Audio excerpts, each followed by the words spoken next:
Vril Society was created in the 1920s in Germany. The leading Vril media were Maria Otzig, Gudrun, Sigrun, Traute and Heike.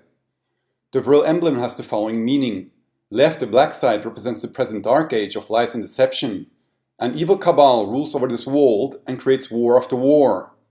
In the middle we see the lightning strike of divine intervention and Judgment Day. The right side in purple represents the new golden age. This age will be an age of peace, freedom and enlightenment. Dear comrades, dear friends, this time I'd like to make a video about Netflix. I know that 90% of the series and productions on Netflix are negative propaganda and you shouldn't watch them.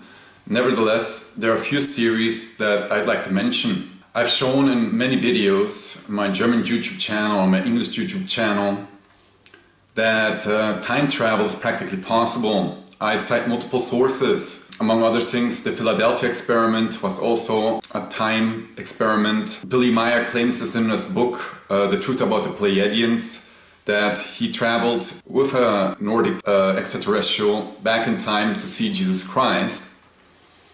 Al Bielik from the Montauk Project claims also to have done these time travel experiments or traveled in time. Even Wolfgang Stadler or Stan Wolf, the writer of the books Gems of Dominion, says in his books that he traveled in time using portals. So there are multiple sources in the truth movement practically claiming that time travel is possible. I had my own experiences with the other world, and by having these experiences I know that time travel is possible. Energy on its own can travel in time. So if you're outside of your body in soul form, or you induce astral projection or an out-of-body experience, you can travel back in time and see true history as an example. That is why I found some of the series that I'm going to talk about now very interesting. One of the series that I like to watch a lot in Argentina was the first 3 seasons of The Flash. In the series, the hero Barry Allen gets supernatural abilities after an explosion at a particle accelerator laboratory. There was a big explosion and many people in the city are affected. And this is where the story starts. What I really liked about the series is that Barry Allen, or the Flash, gets the ability in time to travel back in time. And they do this. They try to actually alter the timeline, what Barry Allen does. He tries to save his mother, and then he lives in a parallel timeline. I really like the time traveling aspect to the series because it makes you question whether it is possible or not. I also believe that the ones that control the mass media and production facilities at Hollywood and Netflix is that they know about this and get their information from the sources that actually know about these possibilities or realities. In season 2 of The Flash, they even add parallel universes to it. This means that practically our Earth is one of many. And if you've seen my video on the Vedic universe, you know that our universe has multiple frequency-based dimensions. According to the Vedic scriptures, our universe has 14 frequency-based dimensions, 7 light dimensions and 7 dark dimensions. Now, I had my own insights as well, my own experiences with the other world, where I apparently relived being in a parallel universe. And I came to the insight that there are parallel universes, pretty much as in the series The Flash, or the series from the 90s, Sliders, or even the movie The One depicts parallel universes. In the movie The One, the anti-hero starts killing off all his parallel universes counterparts to get their life force or energy. So yes, according to my knowledge and insight, there are parallel universes, 12 different parallel universes, 6 above and 6 below. And in one of these parallel universes, the Imperial Germans, aka the Nazis, won World War II and have their golden age in this parallel universe because they liberated themselves from Rothschild banking control and enslavement. And that's what's interesting also in the series The Flash is that they depict this in season 4 episode 8, Crisis on Earth X. The 8th episode of the 4th season I liked. I stopped watching the series The Flash because it just became too feminist. The first 3 seasons I really liked watching because of this time traveling and even parallel universes. And in the 4th season they don't even talk about this aspect anymore.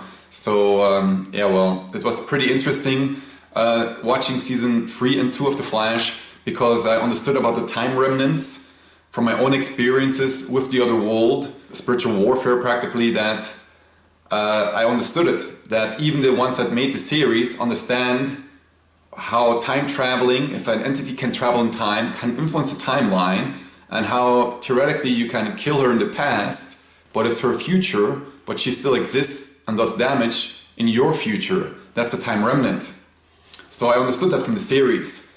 Very interesting. I can only recommend watching the first 3 seasons. Really well done. And if you like action heroes, series and movies, then that is a pretty good series to watch. Another series that I recently watched on Netflix was Altered Carbon. At the very beginning I thought it was a pretty dark series. It starts really dark, but once you're immersed in it, I really enjoyed it. It's action oriented, so you have a lot of action scenes, and what I like about the series is that they incorporate a type of artificial reincarnation. In the not so distant future in the series, mankind will develop the technology that will allow us to transfer our consciousness or soul to a new body. And there's an entire industry that manufactures human bodies. In this future, only the rich can afford the best bodies and can practically afford to live endlessly, like Methuselah from the Bible. The poor, on the other hand, can't afford good bodies and are happy if they can live once, twice or thrice. So there's the difference between the rich that can live forever and the poor that can only live one lifetime. In the series, the anti-hero or hero was, before he's actually released from jail in a new body, in a European body, was actually Takeshi Kovacs, a revolutionary from some other world. And on that world, they revolted against this system where the elites live forever and practically keep exploiting the poor endlessly, and they wanted to change that. But of course, the system had their own military, that the military under their control, and they crushed and killed the rebellion. So Takeshi Kovacs was practically the last revolutionary or the last envoy, and he's released in San Francisco from jail to solve a murder. He gets a new body, a European looking man, and has to solve a murder for one of the Mets or one of the very rich persons. The series is very intense, very entertaining, and at the same time combines also dark humor where you laugh at awkward or bad situations. It shows also the perversions of the elites, that the future is practically one big bordello where so many women sell themselves for money. It's actually quite horrifying, but if you look at today's society and you think it's going on for another 100, 200, 300 years, then you have Sodom and Gomorrah, really sick, ill, perverted society. If you know the truth on today's society, you know how sick it is. Just project that 100 to 200 years into the future, and I believe every woman will be practically a prostitute and every male will be a slave of money and the system. So it's pretty horrifying. Nevertheless, in the series, it's shown that there's a difference between virtual reality and real reality. The virtual reality in the series is practically as real as in the movie The Matrix. You feel everything. And there's a thing called virtual torture. That's where the Takeshi Kovacs gets tortured by some corporates for information, and he dies over and over again in the virtual world. So it's virtual torture. You really feel it, you suffer, you die, and then you wake up again, and then it starts over. And then I connected this to the real world. If we add that the fact that the NSA, or the shadow government of the USA, the NSA and CIA, have the abilities to manipulate dreams using our smartphones or any type of technology that they have mind control abilities, active mind control abilities, so they can give us actually nightmares. And I've seen YouTubers that speak about their own nightmares where practically their entire families get slaughtered in front of their eyes, and this is a recurring dream or a recurring program in the Matrix. Then you start wondering if this is not artificial. If this is not artificial, that you can actually get these nightmares induced by the negative forces on this planet. So it's realistic. Altered Carbon shows that there's virtual torture. You can all understand that. We put on our goggles or we connect, and our consciousness is transferred to a virtual world where it then gets tortured. Or real horrible dreams where you get tortured, like myself. I had horrible dreams where I got tortured, crucified, even raped, and many other horrible things where I think that is induced by negative entities. So I enjoyed the series much because I could relate to it, to real events in the real world. Takeshi Kovacs visits a museum in the series and he sees how history was rewritten. And we can't draw parallels to our world. Our history is falsified. People who speak the truth on the subject land in jail in Germany. People are jailed in Germany for speaking the truth. It's a fact of today. And history has been rewritten to suit the victor's side of the story. If everybody knew the truth on what really happened during World War II and everything what happened afterwards, we would have universal peace. But so long as this truth cannot be spoken on YouTube or any other platform, mankind will be in mental chains, will be the slaves of the powers that be. So I really enjoyed Altered Carbon. It's kind of dark, so you have to test it out and see if you like it. Another series on Netflix that I like a lot, and it's a German production that shows Berlin, is Dogs of Berlin. In Dogs of Berlin, you see practically how multicultural Berlin has become. In the series, the Lebanese gangs are depicted, the Turkish gangs are depicted, the neo-Nazi gangs are depicted, the Croatian mafia is also depicted, the corrupt football organization in Germany, and so on and so on. They even show the corrupt police. The series is an eye-opener to all those people that still believe that Germany is German. Fact is, Berlin is the second biggest Turkish city in the world, next to Istanbul. This means that after Istanbul, Berlin houses more Turks than any other place. There are around 7 million Turks in Germany alone. There are at least 7 million Turks in Germany. So you know that this is a possible hostile group if they're agitated. And the series Dogs of Berlin shows us how incredibly easy it is for the elites to start a race war. In the series, a top footballer of Turkish descent gets assassinated and the police tries to keep it secret before a game in between Turkey and Germany. And it also shows that the police are trying to do the right thing. At the same time, it shows us also that there's police corruption. The series is well done, shocking at times, but the reality of Berlin is a lot worse. The Lebanese clans, Turkish clans, Arab mafias, the Kosher Nostra, the Jewish mafia, the Croatian mafia. There are so many mafias in Berlin, it's incredible, and they deal in child trade, women trade, organ trade, weapons trade, drug trade. In the series Berlin, of course, they talk about drugs and about illegal gambling, but in reality, it's a lot worse. What I like about Dogs of Berlin is that it shows us a multicultural society, what Berlin has become. Berlin is practically no longer German, and it's sad to see this. The problem of today's society is if you say that you're for the preservation of your people, of the German people, or of the white people generally worldwide, that you're a racist. If you say that you want to marry only with your own race and get white children, you're a racist. I hope that one day everybody will become racially aware when everybody knows the truth and you can talk about racialism in a normal fashion without feeling offended. Another Netflix series that I liked a lot was Casa de Papel. Casa de Papel is a series where a group of criminals tried to rob the central bank of Spain. And since we all know that the Rothschilds control the central banks of the world, through control of the money flow and the interest rates on the money flow, the Rothschilds or the central bankers can create economic crisis after economic crisis. So we know that the economic power or financial power lies in the central banks. And the series is really critical about the people being actually poor in our Western capitalist countries, a group of individuals who are criminals but who try to steal from the state and not from the people. And they even say this in the series, we are stealing from the state or the banks behind the state who control the state, and we are trying to do the impossible, steal 1.2 thousand million euros. So it's a very interesting series and you are on your chair all the time because you know what's going to happen next.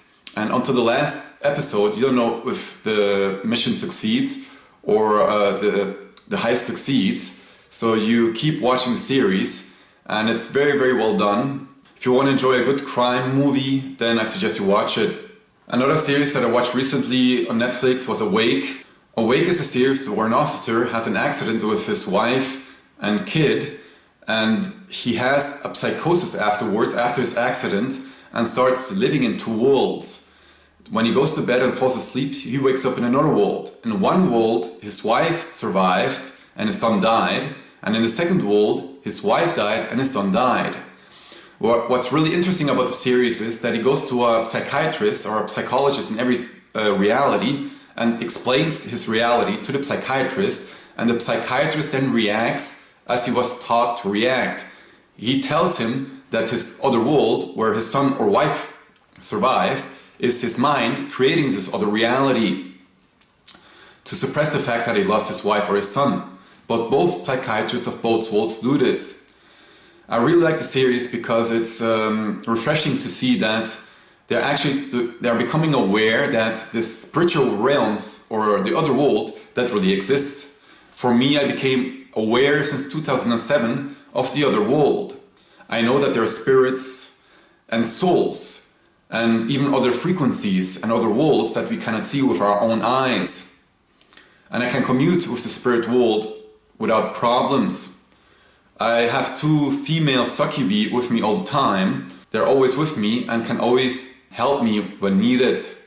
But I can make videos as well and they don't interfere. So I can live a normal life, but at the same time I talk to the spirit world.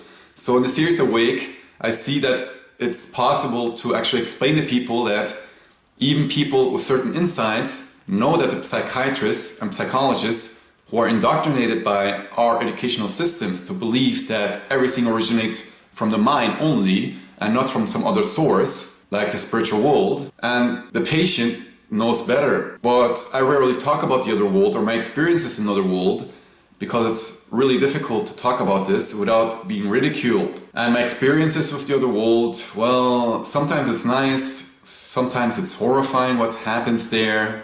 I do feel the pain also of myself or other beings because we have to do certain things apparently. Yeah, I wish I could say it's all positive, but it's not, yeah? It's not like I'm a guru meditating and thinking, beautiful, I feel one with the universe and everything's well. I've been on a spiritual quest or battle since like at least 10 years. I made many contacts in the other world and it's incredible. And perhaps one day I will write about this and explain it in detail what we did. Another good family series that I enjoyed on Netflix is Lost in Space. Lost in Space is a good family series depicting practically a near future of Earth where Earth gets hit by an asteroid and the atmosphere is becoming worse and worse and people have to leave. And the family Robinson have been elected to fly with the Resolute and so many other families to Alpha Centauri to settle a new world. They get lost on the way, or there's an accident on the way where they get lost and they have to land on another planet, and it's really interesting, really entertaining. And what I really liked a lot in the series is that they depict a criminal, a female criminal actually, or a female Kali that manipulates everybody else to do her wishing, but in a negative, destructive fashion. So a really dangerous female criminal. And what I found interesting is that there's already so much happening, that so much is going wrong. Everything's falling apart practically and they have to save themselves, the family Robinsons and the other families, and you have more fear of this individual that can make the entire operation, rescue operation, end time scenario where you all die. And that's where the tension is. You already have so much tension with all the surroundings and all the events that is happening, and you still fear that person more. So I like the fact that they portray also this evil or broken woman that does so much damage, because in reality, they're also evil women. We all know out of the movies and series that there are always evil men, but there are also evil women. Examples of this are Hillary Clinton and Theresa May, and many other women that practice ritual sacrifice of children. So we know that evil women exist, and in this series you see how dangerous such a woman can be.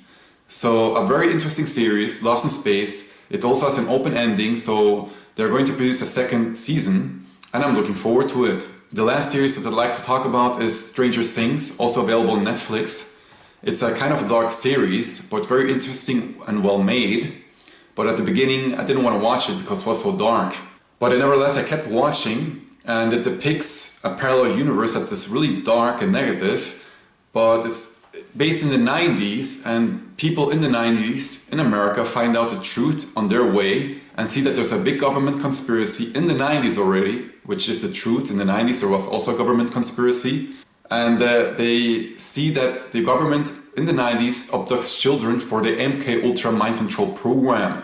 So that is in the series, and they torture or condition these children to become psionic warriors, also based on truth. So very interesting series. It's actually a family series. In truth, many children disappear every year. Millions of children disappear every year worldwide. It's the ongoing child trade. I also made countless videos on the subject on my German channel, my English channel. 90% of my German videos got all blocked worldwide. At the beginning because I said too much. Then they blocked it all wide because of copyright violations. True, I used the Matrix at the ending, so it was a copyright violation. So yeah, freedom of speech is an illusion. If you talk too much, I will watch out that I no longer have copy strikes, of course, but it's sad nevertheless that at the touch of a button they can censor or block so many videos, no? Nevertheless, it's the third Christmas day here in Germany, in Bad Bentheim. Told people in the world, I wish you all a Merry Christmas, even if you know that Jesus wasn't born on the 24th. Nevertheless, if you're having a good time with your family possibly, then enjoy your time. It's difficult, people who are aware and whose parents or whose family aren't aware, then it's very difficult because you cannot talk your mind. At the same time, many families are broken. They cannot really connect normally and have good vibes. Same here, we had a little bit of tension, but it subsided. Nevertheless, to everybody across the world, we are 1 year closer to Judgment Day, Day X. That gives us hope. Many greetings from Bad Bentheim, Germany, and cheers!